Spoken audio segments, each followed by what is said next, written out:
Guys, welcome back to our YouTube channel. In today's video we are going to learn how to add friends in Candy Crush Soda. Let's begin with the tutorial.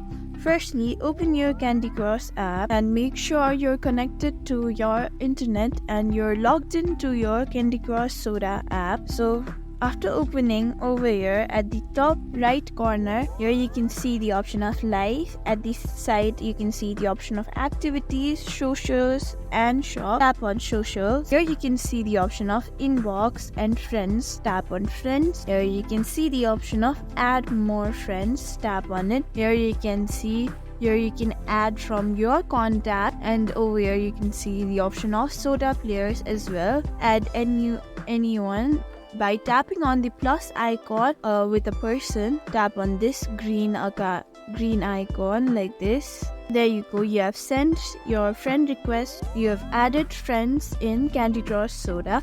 Thank you for watching this video. Make sure you like, share and subscribe to our YouTube channel.